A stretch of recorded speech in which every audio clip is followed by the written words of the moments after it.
कि हमारी सोसाइटी में डिवोर्स के रेट्स जो है वो बहुत बढ़ रहे हैं और बड़े कपल्स में भी हम ये देख रहे हैं, जो बड़े उम्र के कपल्स हैं उसमें भी ये डिसीजन हमें देखने को मिल रहा है। तो क्या हमें ये मान लेना चाहिए कि हमारा समाज ही बिखर रहा है?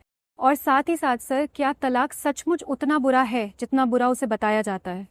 डिवोर्स क्यों बढ़ रहे हैं इसको समझेंगे तो एक तो मान लीजिए एज ग्रुप 25 से 35 वाला, एक 40 के बाद वाला। 25 से 35 में डिवोर्स बढ़ने की वजह ये कि वो जो बच्चे होते हैं, नई नई शादी की होती है, बड़ी हसीन उम्मीद होती है कि शादी के बाद ज़िंदगी इतनी शानदार हो जाएगी। ज़िंदगी शानदार होती नहीं है। 2-4 महीने के बाद जब हकीकत सामने आने लगती है तो वो झेल नहीं पाते हैं। आज़ादी ख़त्म हो गई, अब मैं उतना फ्री नहीं हूँ, तमाम तरह की पारिवारिक ज़िम्मेदारियाँ बढ़ जाती हैं। तो वो उस समय जलते हुए तवे की तरह होते हैं कि कुछ भी हल्का सा हुआ तो फट पड़ेंगे, लगभग ऐसी स्थिति होती है। तो मैंने तलाक का ग्राफ कभी बहुत ध्यान से स्टडी नहीं किया। मेरा अनुमान है कि तलाक ज़्यादातर शादी के 1 साल से 5 साल के बीच में एक तो ज़्यादा होते होंगे। नया-नया रिश्ता नहीं सँभाल पा रहे, अलग हो गए। आजकल पेरेंट्स भी बहुत दबाव नहीं डालते साथ रहने का, तो वो भी सोचते हैं कि बच्चे की ज़िंदगी खराब ना हो, तो आपसी सहमति से तलाक हो जाता है। वहाँ तलाक इमैच्योर ज़्यादा है मेरे ख्याल से, क्योंकि एक बड़े अच्छे दार्शनिक हुए सार्त्र नाम के, उन्होंने बड़ी अच्छी बात इस पर कही। हमें लगता है कि मुझे इस व्यक्ति से दिक्कत है, जबकि मैं समझ नहीं पा रहा कि दिक्कत इस व्यक्ति से नहीं है, दिक्कत किसी व्यक्ति के साथ रहने में है।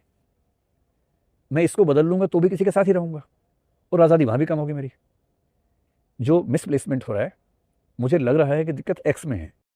दिक्कत एक्स में नहीं है, वाई होता तो भी दिक्कत होती, जेड होता शायद तो भी होती, अमूमन ऐसा होता। दिक्कत तो अकेले रहने की आज़ादी खत्म होकर किसी के साथ 24 घंटे रहने में है। क्योंकि मैं समझ नहीं पा रहा हूँ तो मुझे लग रहा है कि दिक्कत इसके साथ रहने में है। इसलिए ऐसे लोग इससे अलग होकर जब उसके साथ रहेंगे वहाँ भी दिक्कत में रहेंगे। पर एक बार कह चुके हैं, समाज ने मान लिया, अगली बार ये कहेंगे नहीं डर के मारे, क्योंकि समाज अगली बार इनको पीटेगा अच्छे तरीके से, तो शांत रहेंगे, फिर झेल लेंगे, मैनेज करेंगे, जैसे भी चलेंगे। 40 की उम्र के बाद का डिवोर्स होता है, बहुत ही शांत किस्म का डिवोर्स होता है। ये वो लोग हैं जिनकी आपस में बन नहीं रही है और इनके बच्चे छोटे हैं।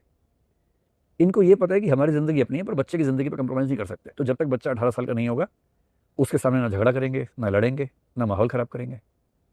बच्चा मैच्योर हो गया, उसके बाद शांति से अलग हो गया कि भाई ज़िंदगी एक ही तुम्हारे पास है, एक ही मेरे पास है, अपनी ज़िंदगी जी लेते हैं। क्योंकि आजकल वो जो जिसको आप लोग योलो कहते हैं, यू ओनली लिव वंस, वो वाला भी तो मामला है ना। तो सबको लगता है